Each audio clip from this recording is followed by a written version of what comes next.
Buenos días tengan todos. Los niños pueden pasar a sus clases con la maestra Ivette, allá al fondo a la derecha. Y están todos los niños invitados y van a aprender la Biblia en su lenguaje. Los que lamentablemente ya crecimos, nos quedamos acá y vamos a ver cómo sale este sermón con esta voz que el Señor me permitió hoy. Desde anoche, desde ayer en la mañana ando ronco y con dolor de garganta que no he podido ni hablar nada. Y estaba ahorrando voz para esta mañana, pero esto fue lo que me quedó. Así que vamos a ver cómo sale esto. Oren por mí, por favor.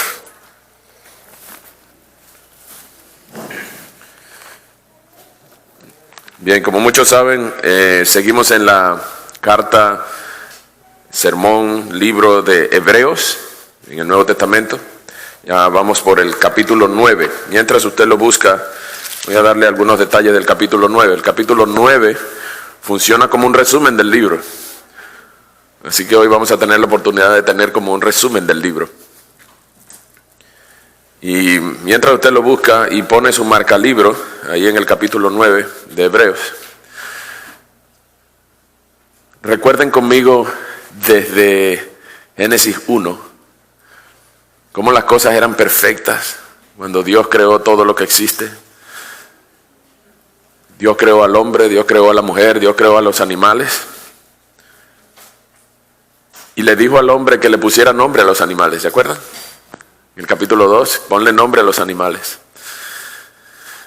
Pero también le dio Dios al hombre la orden de que no comiera del árbol de la ciencia del bien y del mal. Pero la mujer y el hombre se rebelaron contra Dios y decidieron comer lo que estaba prohibido. Y en ese momento entró el pecado a sus vidas, y no solamente a ellos como Adán y Eva, sino también a su posteridad. Todos los hijos de Adán y Eva somos ahora pecadores por causa de la desobediencia de ellos. Pero en ese momento Dios le hizo unas maldiciones, Dios le dio una maldición al hombre, a la mujer, a la serpiente. Pero no los dejó desamparados, sino que como estaban avergonzados de poder que Dios los viera desnudos, entonces Dios le hizo unas túnicas de pieles de animales. Y ese fue el primer momento en la historia, en Génesis 3:21, donde una sangre inocente fue derramada para cubrir la vergüenza de un pecador. Y desde ahí se estableció por todos los siglos lo que dice, vamos a ver qué dice en Hebreos 9:22, que sin derramamiento de sangre no se hace perdón de los pecados. Recordando a Adán y a Eva que un animal tuvo que morir para taparle su desnudez, y posiblemente uno de esos animalitos que Adán le había puesto nombre.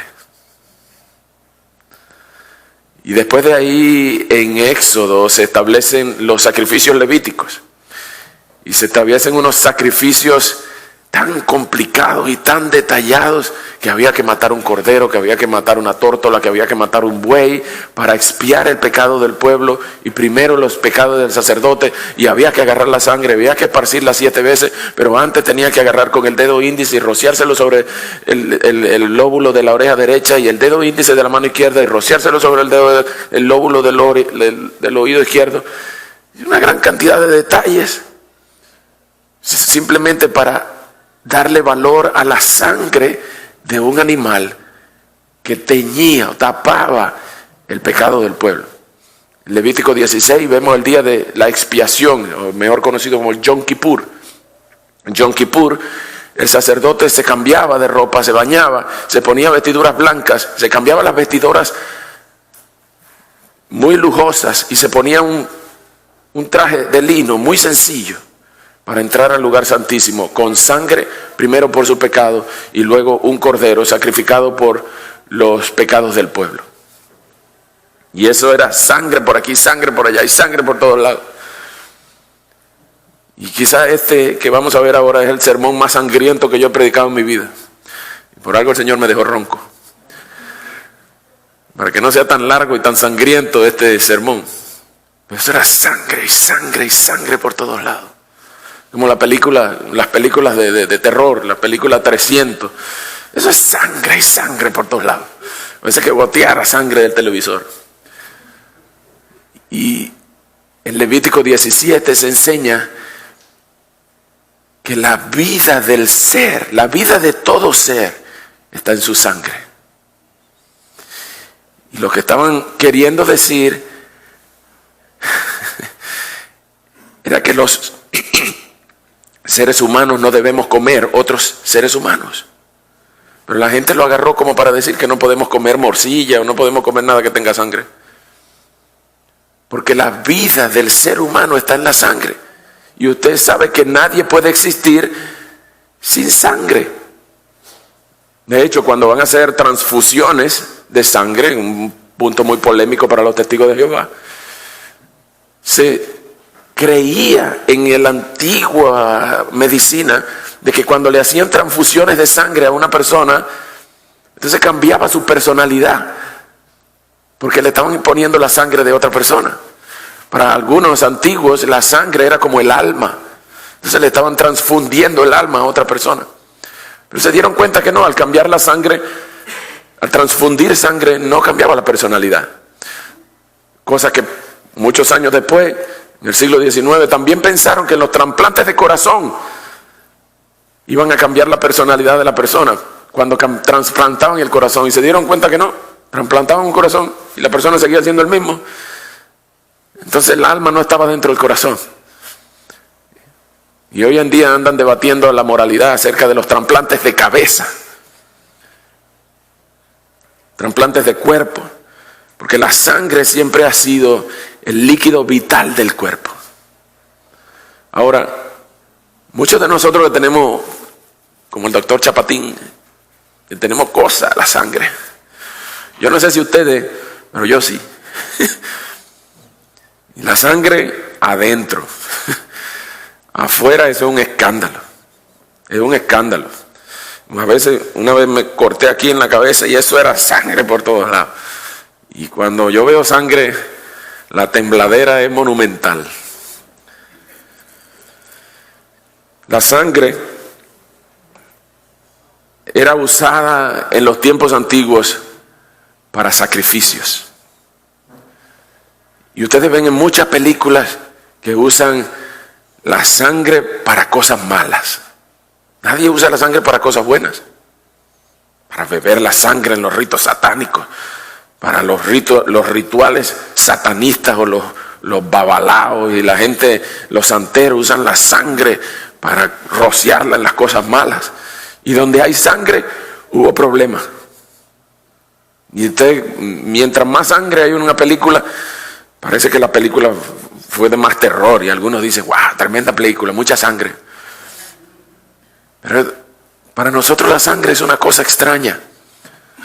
Porque la sangre, está bien que nosotros nos cortemos, nos pullemos con una grapa o con un pin y nos sale una gotica de sangre. Incluso algunas personas todos los días se pullan para medirse la diabetes, la glucosa, la glicemia en la sangre. Y ellos no tienen problema en pullarse un puntico y ponerlo en el papelito. Ah, la tengo en 150. Pero ese es un puntico. Malo es que uno se corte mucho o alguna persona intente suicidarse cortándose las venas. Hay algunos adolescentes que se rayan sus brazos, o algunas personas incluso que se suicidan de otras maneras, intentando contra su vida. Y uno se pregunta, ¿por qué Cristo tuvo que morir crucificado? ¿Ustedes nunca se han preguntado eso? Cuando uno ve la pasión de Cristo, sangre y sangre y sangre, y la espalda hecha pedazos, y chorreando sangre por aquí, chorreando sangre por los pies, por las manos, por la cabeza, por el costado, chorreando sangre por todos lados, porque simplemente no pudo morir de un infarto, o ahogado en una de esas tempestades. ¿Por qué Jesús no pudo simplemente morir, qué sé yo, ahogado o quemado? Fuera muy feo, pero ¿por qué tuvo que morir crucificado? Porque su sangre tenía que ser derramada como un cordero sustituto. No podía ser de un infarto, porque entonces ¿cuál sangre iba a ser derramada? No podía ser de un tiro. Tenía que ser su sangre derramada y hasta la última gota. Hasta la última gota. Voluntariamente. Así que en este capítulo 9, le voy a leer, le pedir a Benjamín que me ayude a leerlo para que me dure un poquito más la voz. Pero ustedes síganlo ahí con sus ojos. Hola. Buenos días. Hebreos 9, por favor, vamos a leerlo. Dios lo bendiga, hermano. Leamos. Ahora bien, incluso el primer pacto tenía reglas para el culto y un santuario terrenal. En efecto, el tabernáculo estaba dispuesto así. En la primera parte, llamada el lugar santo, estaban el candelabro, la mesa y los panes de la proposición. Tras el segundo velo estaba la parte del tabernáculo llamada el lugar santísimo, el cual tenía un incensario de oro y el arca del pacto totalmente recubierta de oro. En el arca había una urna de oro que contenía el maná, la vara de Aarón que reverdeció y las tablas del pacto.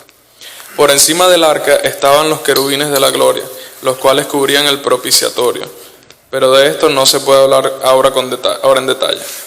Con todo esto dispuesto así, los sacerdotes entran continuamente en la primera parte del tabernáculo para celebrar los oficios del culto. Pero en la segunda parte entra únicamente el sumo sacerdote, y esto solo una vez al año, y siempre llevando sangre, la cual ofrece por sí mismo y por los pecados involuntarios que el pueblo comete. Con esto el Espíritu Santo nos da a entender que mientras la primera parte del tabernáculo sigue en pie, el camino que lleva al lugar santísimo aún no estará abierto. Todo esto es un símbolo para el tiempo presente, de que las ofrendas y sacrificios que allí se presentan no pueden perfeccionar la conciencia de los que adoran así, ya que tienen que ver solo con comidas y bebidas y con diversas ceremonias de purificación y ordenanzas externas, cuyo valor tiene vigencia hasta que llegue el tiempo de reformarlo todo. Pero Cristo vino ya, y es el sumo sacerdote de los bienes venideros, a través del tabernáculo más amplio y más perfecto, el cual no ha sido hecho por los hombres, es decir, que no es de esta creación, y no por medio de la sangre de machos cabríos ni de becerros, sino por medio de su propia sangre. Entró una sola vez y para siempre en el lugar santísimo, y así obtuvo para nosotros la redención eterna. Si la sangre de los toros y de los machos cabríos y las cenizas de la becerra rociadas sobre los impuros santifican la purificación de la carne, cuánto más la sangre de Cristo, que por medio del Espíritu Eterno se ofreció a sí mismo sin mancha a Dios, limpiará de obras muertas nuestra conciencia, para que sirvamos al Dios vivo.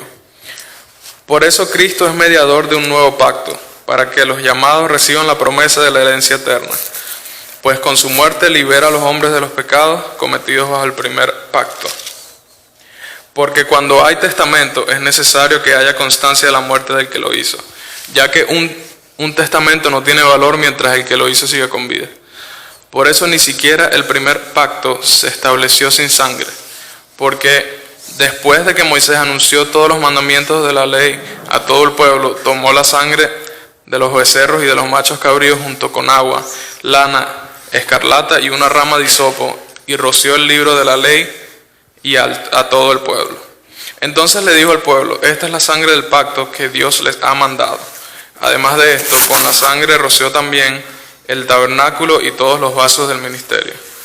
Según la ley, casi todo es purificado con sangre, pues sin derramamiento de sangre no hay perdón. Por lo tanto, era absolutamente necesario que las réplicas de las cosas celestiales fueran purificadas así. Pero las cosas celestiales mismas necesitan mejores sacrificios que estos. Porque Cristo no entró en el santuario hecho por los hombres, el cual era un mero reflejo del verdadero, sino que entró en el cielo mismo para presentarse ahora ante Dios en favor de nosotros. Y no entró para ofrecerse muchas veces, como el sumo sacerdote que cada año entra en el lugar santísimo con sangre ajena. Si así fuera, Cristo habría tenido que morir muchas veces desde la creación del mundo. Pero ahora, al final de los tiempos, se presentó una sola vez y para siempre, y se ofreció a sí mismo como sacrificio para quitar el pecado. Y así como está establecido que los hombres mueran una sola vez y después venga el juicio, así también Cristo fue ofrecido una sola vez para llevar los pecados de muchos, pero aparecerá por segunda vez, ya sin relación con el pecado, para salvar a los que los esperan. Amén. Amén. Gracias. Vamos a orar. Señor, muchas gracias por tu palabra. Gracias por la bendición que nos das de poder estar acá, oírla, predicar y aplicar tu evangelio en nuestras vidas hoy, Señor. Rogamos que en este texto tan sangriento podamos salir de aquí glorificando a nuestro Señor por haber derramado su sangre en nuestro lugar. Señor, te ruego por mi voz, por favor, ayúdame. Si no es por ti, Señor, no pudiera estar aquí. Igual para cada uno de nosotros. Ayúdanos con nuestras debilidades, con nuestras necesidades. También, Señor, con nuestro aprendizaje, que estemos dispuestos a dejar lo que sea por la causa de Cristo. Guíanos, Señor, enséñanos, edifícanos, nútrenos, en el nombre de Jesús. Amén. Hay una canción que dice, la sangre de Cristo tiene poder. Es más, la gente se acuerda de esa frase cuando anda pasando por cualquier problema o un demonio aparece o un ruido en la noche y empiezan a repetir así como persinándose, la sangre de Cristo tiene poder, la sangre de Cristo tiene poder, la sangre de Cristo tiene poder. Como que la repetición surtiera algún efecto. Muchos de nosotros incluso usamos la bendición cuando alguien sale o cuando alguien se va de viaje. Dios te cubra con su sangre. Y sangre por aquí, sangre por allá y sangre por todos lados. Como recordando aquel pasaje de Éxodo 12, ¿se acuerdan? Donde en los dinteles de las puertas la sangre del cordero que fue inmolado en el 14 de Nisan, la sangre en los dinteles de las puertas libró de la muerte a los primogénitos de esa casa. Cuando pasó el ángel de la muerte y vio la sangre en los dinteles, en los marcos de la puerta, entonces el ángel de la muerte siguió. Y solamente murieron los hijos de los egipcios, donde no había sangre en la puerta. La gente usa esa frase, Dios te cubra con su sangre. Pero en ninguna parte de la Biblia habla de Dios te cubra con su sangre o que eso sea una bendición para el pueblo de Dios. Hoy vamos a tener 2 puntos solamente. Todo este capítulo 9, vemos de los versículos 1 al 22, el uso instrumental de la sangre en el antiguo pacto. Repito, el uso instrumental de la sangre en el nuevo pacto, en el antiguo pacto. Y el 23 al 28, el uso instrumental de la sangre de Cristo en el nuevo pacto. Repito, el uso instrumental de la sangre en el antiguo pacto, versículo 1 al 22, y el uso instrumental de la sangre de Cristo de los versículos 23 al 28. Vamos a ir uno por uno, ¿ok? Vamos a ver hasta dónde me llega la voz. Bien, lo primero que tenemos que ver, cómo está hecho el pasaje. Y este pasaje, como les dije, este capítulo funciona como un resumen del libro de Hechos.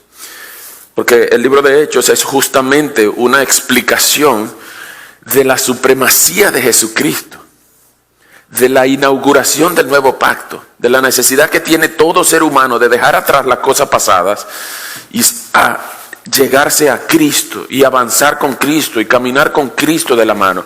No solamente los judíos como originales receptores de esta carta, sino también nosotros por extensión como ex católicos, ex mundanos, y que pudiéramos estar aferrados a cualquier tradición o cualquier religión que nos mantenga lentos para no avanzar hacia Cristo. En el caso de los judíos, ustedes notan una descripción detallada, no completamente, pero muy detallada, de lo que era el tabernáculo en los versículos 1 al 7. Es una descripción muy detallada, Pero el autor, en el versículo, al final del versículo 5, se dice, pues, pero de esto no podemos hablar mucho en detalle ahorita. ¿Por qué? Bueno, porque ellos estaban familiarizados con todo eso. Esos eran judíos, receptores de esta carta, ellos estaban familiarizados con todo esto. Y esta es una de las pruebas que aún los sacrificios levíticos, en el momento que el autor de Hebreos estaba escribiendo esta carta, todavía estaban siendo practicados. Esa es una de las evidencias por las cuales se cree que esta carta tuvo que haber sido escrita antes del año 70 después de Cristo. ¿Por qué? Porque en el año 70 Jerusalén fue sitiada por el general Tito y el templo fue destruido y se acabaron los sacrificios levíticos hasta el día de hoy. Entonces, ustedes noten por favor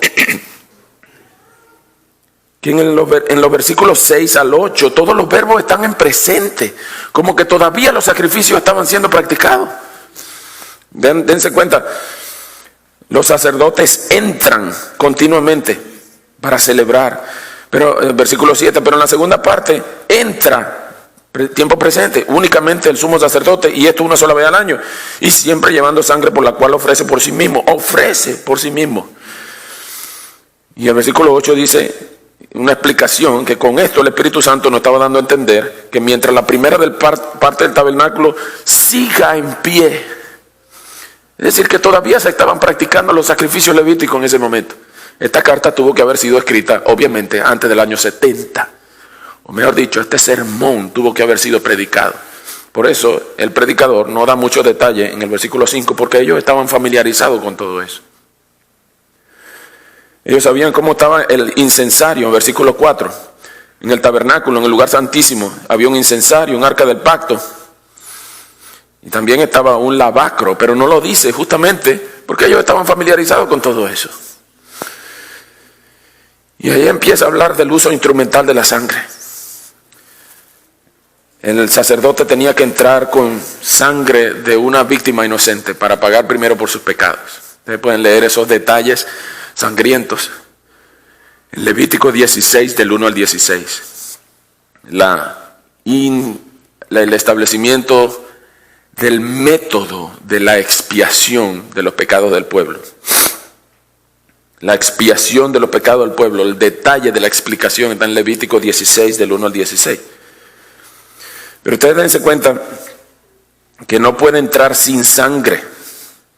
El sumo sacerdote no puede entrar sin sangre. El versículo 7. Siempre llevando sangre, la cual ofrece por sí mismo y por los pecados involuntarios que el pueblo comete. Ese es un detalle, ¿ok? El sacerdote ofrece expiación por los pecados involuntarios. En el capítulo que viene vamos a ver qué pasa con los pecados voluntarios. Tienen que aguantarse como 3 semanas para llegar allá.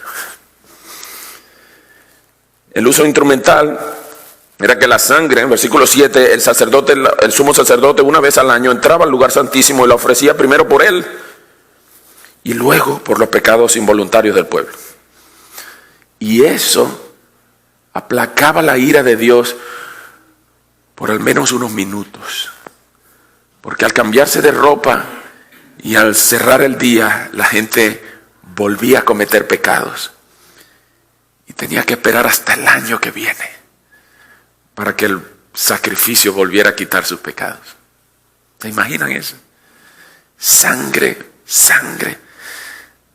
Pero con la desesperanza de saber que esa sangre no te alivia de tu pecado, sino que por unos minutos tú estás bien con Dios, pero en lo que volviste a pensar, estás frito otra vez.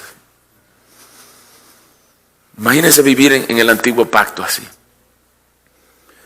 Bueno, estaba establecido en lo que dice en el versículo 22, que según la ley, el uso instrumental de la sangre en el antiguo pacto, según la ley, casi todo, ya les voy a explicar por qué, casi todo es purificado con sangre, pues sin derramamiento de sangre no hay perdón. Es decir, desde Génesis 3:21, cuando Dios mató a un animalito para cubrir la desnudez de Adán y Eva, se estableció el precepto legal de que la sangre inocente es la única que puede pagar por un culpable. El culpable no puede pagar por sí mismo.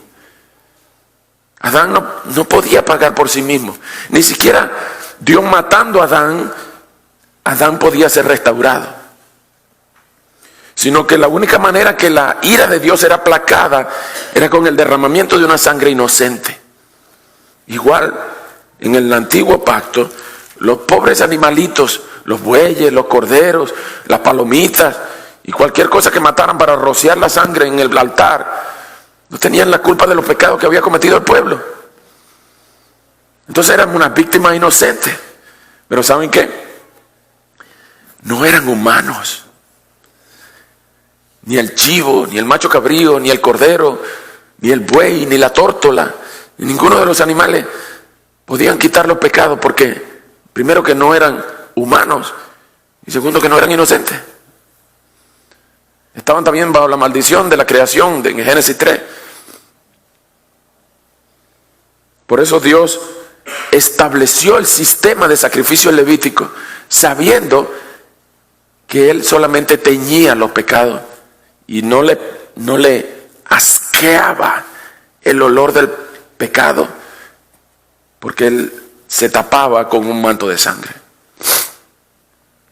Porque no eran humanos y no eran inocentes. Sin embargo, tapaban los pecados de los culpables. Y el uso de la sangre siempre fue para tapar, es como una pintura, para tapar los pecados, las imperfecciones del pueblo, incluso del sumo sacerdote. Semana pasada hemos visto que Jesús es un sacerdote del orden de Melquisedec, que es rey y también es sacerdote, que no solamente es la ofrenda, sino también es el sacerdote, que no solamente es el templo y el tabernáculo, sino que también es el altar, que Jesús no es solamente la víctima, sino que también quien la ofrece. Y Él llegó al lugar santísimo y diciendo: si es posible, pasa de mí esta copa, pero que no se haga mi voluntad sino la tuya. Y toda su sangre la derramó por amor a ti. Toda su sangre, hasta la última gota. Sangre, sangre, sangre. En el antiguo pacto, miles y miles y miles de animales fueron sacrificados en esos cuantos miles de años. Cientos de litros de sangre al año. Imagínense las paredes del altar del lugar santísimo rociadas de sangre, como que si hubiera habido una masacre ahí. Y así era la sangre en el antiguo pacto. El uso instrumental de la sangre, que el sacerdote la ofrecía por él y luego por el pueblo. La agarraban en un vasito que era un cono. Y tiene su explicación porque era cónico. Cuando mataban al cordero, lo agarraban con la sangre cónica para que no se coagulara. Y era rápido, sangre caliente era rociado por todos los lugares del altar. Y Dios era satisfecho con eso, porque Él mismo lo estableció. Ahora, como segundo punto, vamos a hablar del uso instrumental de la sangre de Cristo. Pero antes de pasar al segundo punto, ¿por qué tuvo que haber un nuevo pacto? ¿Será que el antiguo salió mal? ¿Será que el Antiguo Testamento, el hombre lo echó a perder? ¿Que el hombre dañó el propósito de Dios? ¿No? Dios lo estableció así, que fuera temporal. El versículo 16 dice que cuando hay un testamento, y esta es la misma palabra que se usa para pacto, alianza, es necesario que haya constancia de la muerte del que lo hizo, igual que en nuestros pueblos. Uno no puede cobrar la herencia hasta que se muera el viejo, ¿cierto? Mira, te dejaron un testamento, pero todavía está el viejo vivo. Bueno, a orar para que termine de irse, porque si no, ¿cómo voy a cobrar la herencia? O sea, tiene que haber constancia de la muerte de lo que lo hizo, ya que un testamento no tiene ningún valor mientras el que lo hizo siga con vida. Versículo 17. Ahora, dense cuenta de estos detalles para pasar a la sangre instrumental de Cristo, al uso instrumental de Cristo. Versículos 8 y 9 explican que lo pasado da paso a lo nuevo. El Antiguo Testamento da paso al Nuevo Testamento. Con todo esto, es decir, el sistema de sacrificio que viene explicando de los versículos 2 al 7, con todo esto, el Espíritu Santo nos da a entender que, es decir, así está hecha la Biblia, el Espíritu Santo inspirando a los autores originales, el Espíritu Santo nos da a entender que mientras la primera parte del tabernáculo siga en pie, como en ese momento todavía seguía, el camino que lleva al lugar santísimo aún no estará abierto. Y dense cuenta que este verbo no está en presente, sino está en futuro. Mientras el sistema de sacrificio siga en pie, la entrada de cualquier creyente al lugar santísimo no puede suceder. Por eso es tan importante el detalle muy importante de Lucas 23:45. En el preciso momento que Jesús murió y pronunció las palabras: en tus manos encomiendo mi espíritu, y murió, hubo un tremendo terremoto y se oscureció el cielo en Jerusalén y el velo del templo se rasgó. El velo del templo se rasgó y de arriba abajo, es decir, la cortina gruesa que separaba el lugar santísimo del atrio del pueblo se rompió, y ahora por la muerte de la víctima inocente más valiosa que puede tener el universo, el acceso al lugar santísimo está garantizado en el nombre de Cristo.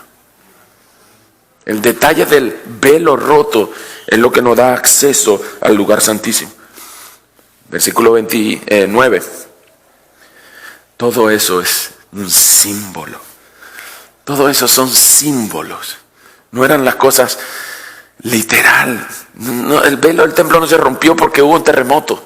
No, sino que todo eso es un símbolo para el tiempo presente, de que las ofrendas y los sacrificios que allí se presentan no pueden perfeccionar la conciencia de los que adoran así, ya que tienen que ver con comidas, bebidas y con diversas ceremonias de purificación y ordenanzas externas, cuyo valor tiene vigencia hasta que llegue el tiempo de reformarlo todo. Pero aquí viene lo bueno, segundo punto, el uso instrumental de la sangre de Cristo. En el nuevo pacto, versículo 11, pero Cristo vino ya, judíos. Cristo, el Mesías, es la palabra que se usa en griego para el Mesías. El Mesías vino ya y es el sumo sacerdote de los bienes venideros a través del tabernáculo más amplio y más perfecto. ¿Quién? Él mismo, el cual no ha sido hecho por los hombres, es decir, que no es de esta creación, y no por medio de la sangre de macho cabrío ni de becerro, sino por medio de su propia sangre. Él no es solamente el sacerdote, Él es el Cordero. Entró una sola vez y para siempre en el lugar santísimo, y así obtuvo para nosotros a redención eterna. ¡Wow! Tremendo. Tremendo. No fue cualquier sangre, no fue un chivo que mataron, no fue un buey, no fue una palomita o una ternera. Fue el mismo Hijo de Dios, que cuando lo clavaron en la cruz debió haber salido sangre azul. No azul de color, sino azul de real, azul de sangre de rey. ¿Han oído la sangre azul? ¿Por qué? Porque es la sangre de reyes. No que sea azulita, sino que es un azul muy especial, una sangre muy especial. En las películas, cuando ustedes ven que los reyes cuidan su linaje, porque ese tiene la sangre real. Y el linaje de los reyes se cuida mucho. En Inglaterra, en España, en los lugares que todavía hay reyes funcionando, tienen una línea de sucesión real. Y hoy, en los días del genoma humano, hasta estudios de ADN se hacen para saber si de verdad este hijo que llama mamá a la reina es de verdad del rey. Entonces la sangre era muy importante. Pero en el caso de Cristo, bueno, no había ADN, ni prueba de ADN, ni Ancestry, ni 23 en mí, ni nada de eso que probara que Jesús era el Hijo de Dios, sino su genealogía, el milagro de la concepción virginal. La misma María y José que daban testimonio de que un ángel le dijo: María, tú vas a salir embarazada. Y José: yo mejor la dejo. Y el mismo ángel le dijo: no la deje porque la van a matar. Es decir, sus milagros, la concepción virginal, su mensaje, su obra, sus enseñanzas y todo lo que Jesús hizo y dijo, afirmaban que Él era el Hijo de Dios. Y con el derramamiento de su sangre inocente, no había que hacerlo una vez al año, y una vez al año, y una vez al año, sino que por lo valioso de la sangre de Cristo, con una sola vez que Él lo hizo, con una sola gota de sangre, Él era capaz de expiar los pecados de todos los seres humanos que pongan su fe y su arrepentimiento en Él. Jesús no murió por todos, ya se lo voy a demostrar. Pero la belleza de los versículos 13 y 14 es importante que ustedes se la lleven de aquí, diciendo: ¿cuánto más? ¿Cuánto más? Versículo 13. Si la sangre de los toros y de los machos cabríos y la ceniza de la becerra rociada sobre los impuros santifican para la purificación de la carne, ¿cuánto más la sangre de Cristo, que por medio del Espíritu Eterno se ofreció a sí mismo sin mancha a Dios, limpiará de obras muertas nuestra conciencia para que sirvamos al Dios vivo? Ese es un tremendo versículo. Primero, que es un versículo trinitario. Ustedes notan ahí Padre, Hijo y Espíritu. Y segundo, que el hecho de que empiece con la comparación de la sangre de Cristo con la de los machos cabríos, y eso lo hacían una vez al año. Pero con que Cristo haya derramado su sangre una sola vez, porque Él es humano, era inocente y era Dios. El Creador se puso en lugar de las criaturas. Entonces el valor de la sangre de Cristo es incalculable, incalculablemente costoso. Y Cristo estuvo dispuesto a derramarla toda por ti, incluso si tú hubieses sido el único pecador sobre la faz de la tierra. Aún Jesús todavía hubiera estado dispuesto a venir a morir. ¿Cuánto más? ¿Cuánto más? La sangre de Cristo, que se ofreció a sí mismo sin mancha a Dios, limpiará de obras muertas nuestra conciencia para que sirvamos al Dios vivo. Pregunto antes de seguir: ¿la sangre de Cristo, el sacrificio de Cristo, ha limpiado tu conciencia? ¿Estás tú sirviendo al Dios vivo? No que se te olviden tus pecados. Ojalá se nos olvidaran los pecados, pero Dios es tan sabio que no se nos olvidan las cosas malas que hemos hecho. ¿Para qué? Para que no dejemos de necesitarlo a Él. Pero no, como no se nos olvidan las cosas malas por las cuales le hemos pedido perdón a Dios, lo que tenemos es que recordar el cuánto más la sangre de Cristo me limpia mi conciencia. Ya tú no eres lo que eras antes. Ya tus pecados no te identifican, no te condicionan. Tú no eres la que hizo aquello y lo otro. Tú no eres el que hizo aquello y lo otro. Tú eres el que ahora ha sido limpiado por el poder de la sangre de Cristo. Dios te limpia de tu conciencia, de tus pecados, de tus malas obras, para que sirvas al Dios vivo. ¿Estás sirviendo al Dios vivo con una limpia conciencia? La sangre de Cristo es muy, muy, muy poderosa. Muy poderosa. Y no hay libre albedrío que se resista.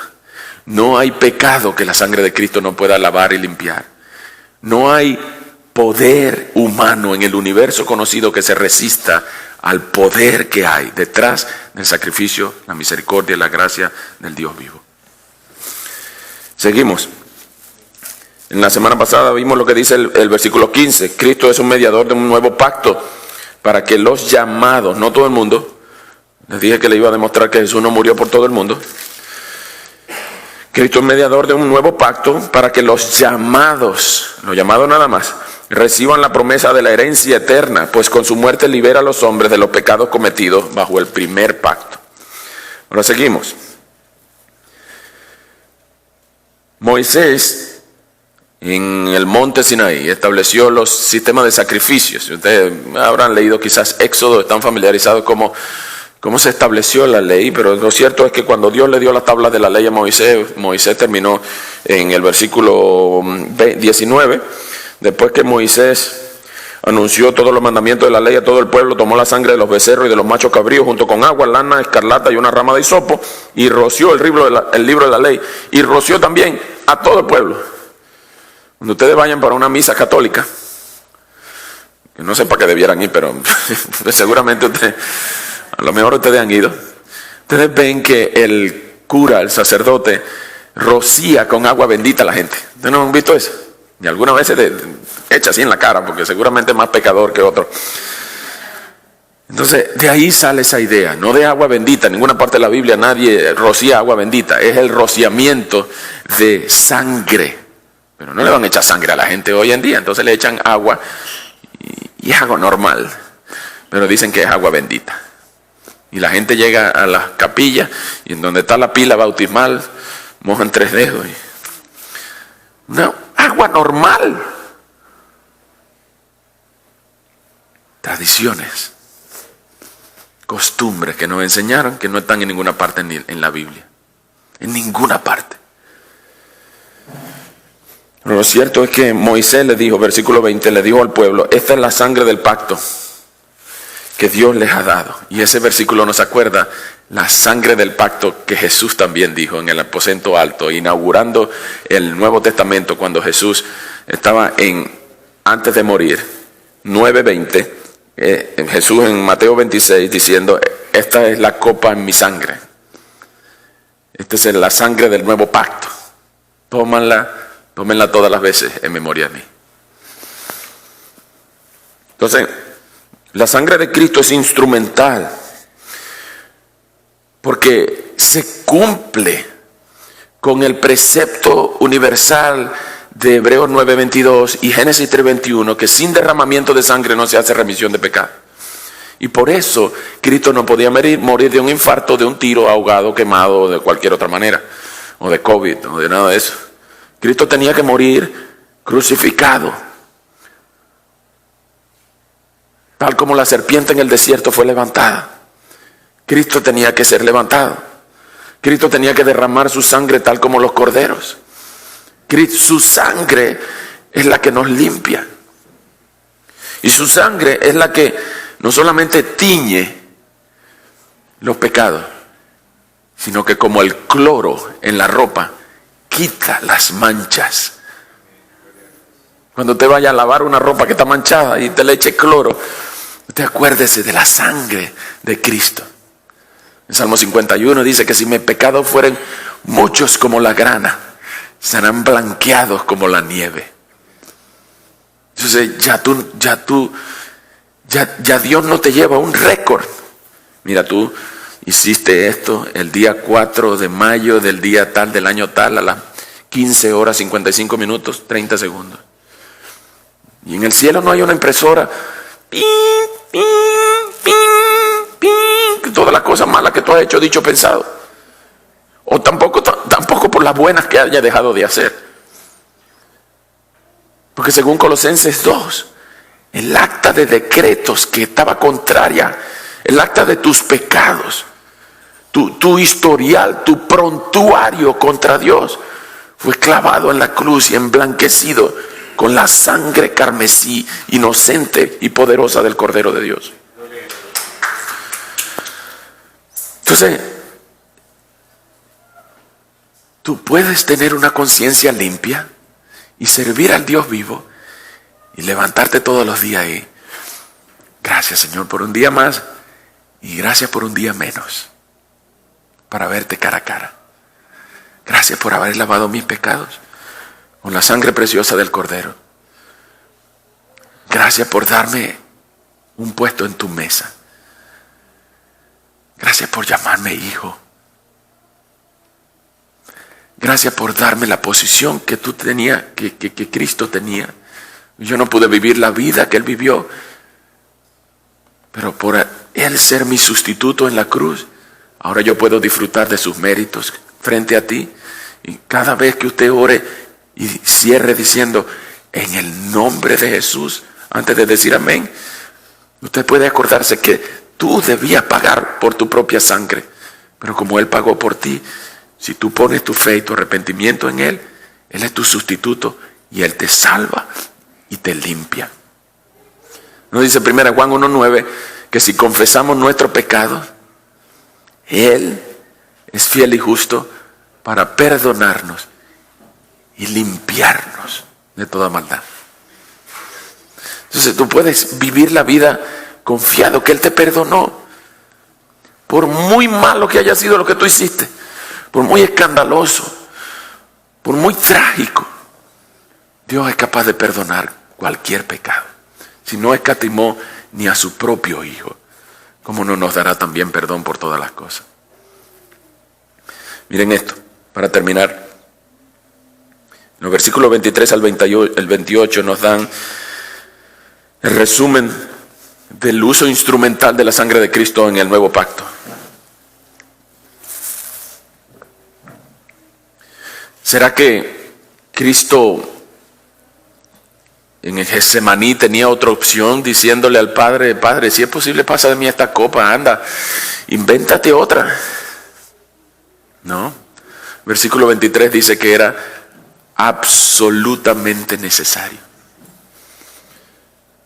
que las réplicas de las cosas celestiales fueran purificadas así, pero las cosas celestiales mismas necesitan mejores sacrificios que estos.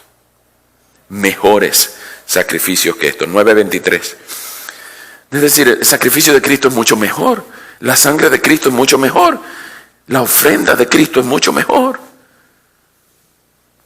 Porque no era como los corderos y los chivos y los bueyes de antes, que eran no humanos y tampoco eran inocentes, sino que estaban bajo maldición, sino que ahora el Hijo de Dios se entregó con una mejor sangre. ¿Cuánto mejor es la sangre de Cristo?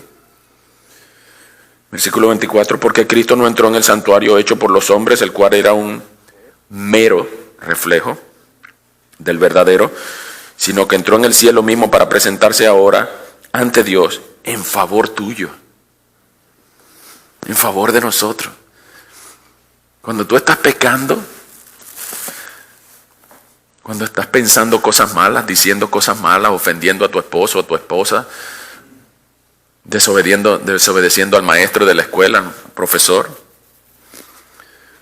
o pasándote una luz en rojo,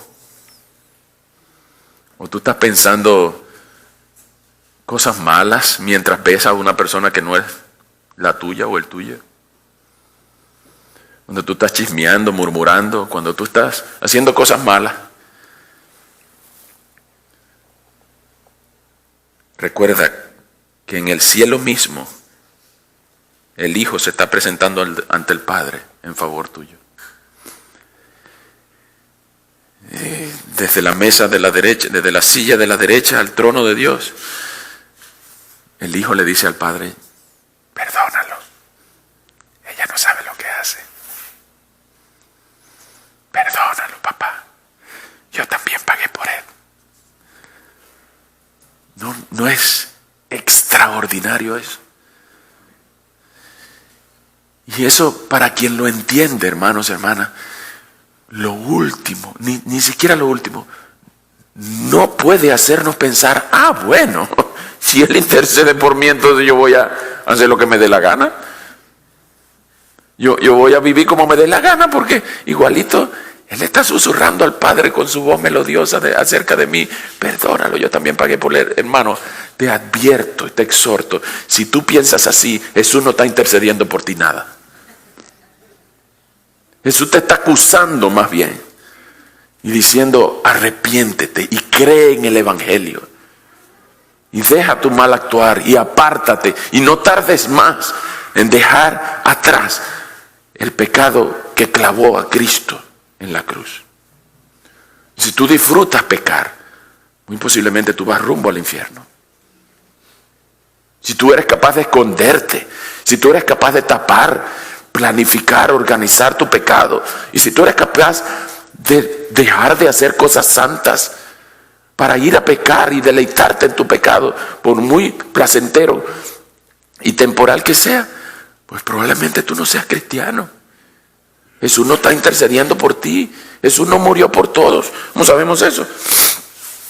Bueno, porque en el versículo 28 dice que, 27 y 28, así como está establecido que los hombres mueran una sola vez y después de esto, inmediatamente venga el juicio, así también Cristo fue ofrecido una sola vez para llevar los pecados de ¿quién? ¿Qué dice el texto? Cristo fue ofrecido una sola vez para llevar los pecados de muchos, no de todos, sino de todos los que ponen su fe en Él. Y esos no son todos, esos son muchos. Esta es una figura lingüística que se conoce con el nombre de sinécdoque. La sinécdoque enseña que Jesús no murió por todos. Es una mentira que nos enseñaron de que todos somos hijos de Dios, de que todos vamos para el cielo, de que no hay que evangelizar porque todos somos unas criaturas de Dios y todos somos hijos de Dios. No todos somos hijos de Dios. Lee Juan 1:11 y dice que a los suyos vino, pero los suyos, los judíos, no lo recibieron. Mas a todos los que le recibieron, a los que creyeron en Él, les dio potestad de ser hechos hijos de Dios. Versículo 13 sigue diciendo, los cuales no nacen de voluntad de hombre ni de voluntad de varón, sino de Dios. Entonces no confíes en sí que alguien te dijo de que todos somos hijos de Dios y por eso todos los hijos de Dios, y Dios no es tan malo para mandar a ninguno de sus hijos para el infierno. No sé, Dios va a mandar a un montón de gente para el infierno, pero no va a mandar a ninguno de sus hijos para el infierno. A los que va a mandar para el infierno no son sus hijos, son pecadores, impenitentes, que no pidieron perdón por su pecado y que Cristo no fue su sustituto en la cruz. Esos no son sus hijos. Cristo no murió por ellos. Cristo no pagó los pecados de ellos. Cristo no dijo, consumado es por ellos. Cristo no dijo, Padre, perdónalo porque ellos no saben lo que hacen por ellos. Cristo dijo, por estos muchos, que se ofreció una sola vez para llevar los pecados de muchos. Pero la historia no quedó allí. Al final del versículo 28, ya vimos el pasado, el presente, y ve lo que dice el final del versículo 28. Cristo aparecerá por segunda vez, ya sin relación con el pecado, para salvar a los que lo esperan. ¿Tú lo estás esperando? ¿Tú lo estás esperando? Una vez estaba hablando de la segunda venida de Cristo en un campamento de jóvenes, y yo dije que Cristo podía venir la semana que viene, incluso esta noche. Y algunos jóvenes dirán, no, que no venga todavía, porque yo no me he casado. Pero la verdad es que Cristo puede venir en cualquier momento. Desde que se fue, Él puede venir en cualquier momento. Y algunos agarran esa tardanza como para decir, ya ha tardado 2000 años, va a venir la semana que viene. Se va a tardar un montón de años más. No. Nuestra expectativa tiene que estar todos los días al máximo. Todos los días cuando usted se levante por la mañana y abra la ventana o salga y vea el cielo, tú puedes preguntarle, ¿será hoy, Señor? ¿Será hoy? O cada vez que recibas el año, que le des un besito a tu esposa, a tu esposo, a tus niños, tú puedes arrodillarte y decir, Señor, ¿será este año? O tú puedes pensar no solamente en el momento de la tragedia, que puedes orar, Maranata, ven pronto, Señor Jesús, ven pronto. No, también en el momento de la alegría, de la victoria, del gozo. Señor, no hay gozo en esta tierra que sea mayor que estar contigo en el cielo. Tú lo esperas, hermana. Tú lo esperas, hermano. La sangre de Cristo fue derramada por todos los creyentes para darles la posición del Cordero. Y tú puedes disfrutar los méritos de Cristo, porque la sangre de Cristo fue ofrecido una sola vez, tan poderosa, la sangre de Cristo, que no había que repetir el sacrificio, una sola vez. Y esa una sola vez compró salvación eterna para todos los llamados, para todos los escogidos, para los muchos que fueron perdonados en el versículo 28. Y esos mismos esperan a Cristo todos los días. Todos los días. En el versículo 27 se destruye la tesis de la reencarnación. ¿Ustedes han escuchado gente que cree en la reencarnación? Entonces que dice, no, si yo me porto bien, entonces yo reencarno en un animal, sobre todo los budistas, los hinduistas, yo reencarno en un animal más bonito. Es decir, si yo me porté bien en esta vida, entonces en la vida que viene, pues yo voy a ser un caballo blanco. Pero si yo me porté mal, entonces lo que voy a hacer es una cucaracha.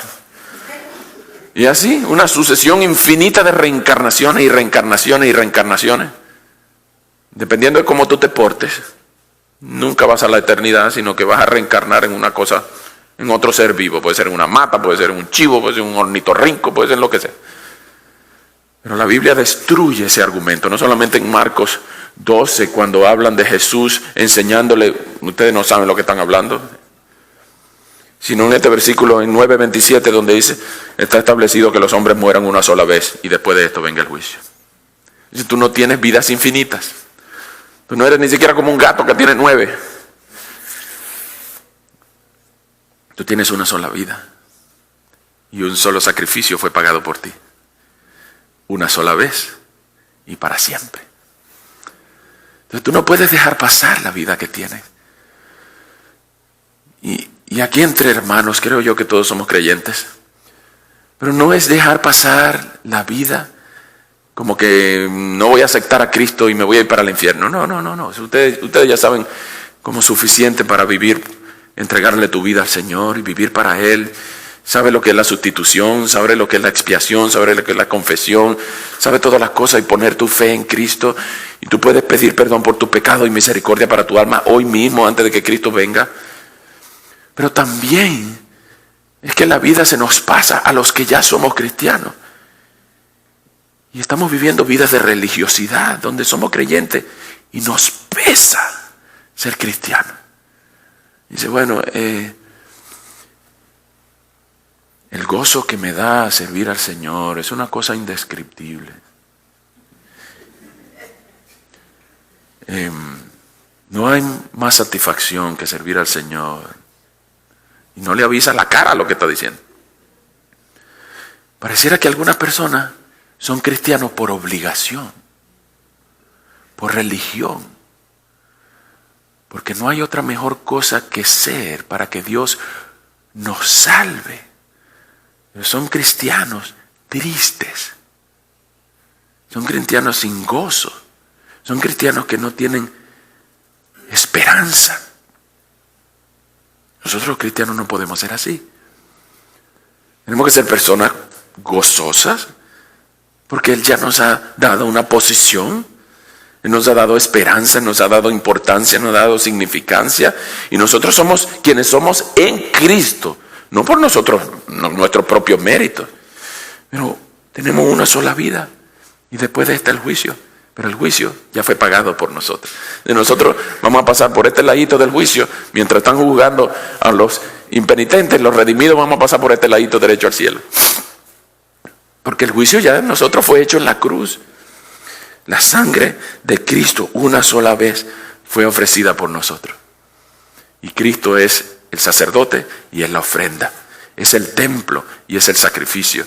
Cristo es el cordero y el león. Cristo es el rey y también es el siervo. Cristo es el Señor y también el Salvador. ¿Tú lo esperas? ¿Tú lo estás esperando? ¿Tú le agradeces por haber derramado su preciosa sangre? Una canción que termino con la canción diciendo: hay un precioso manantial de sangre de Manuel que purifica a cada cual que se sumerge en él. La sangre de Manuel nos limpia de todo pecado. Y una sola vez, tan poderosa que era, que un solo glóbulo rojo de esa sangre era más valioso que todos los millones y millones y millones de planetas, de estrellas, y más poderoso que cualquier herramienta, instrumento humana en el planeta.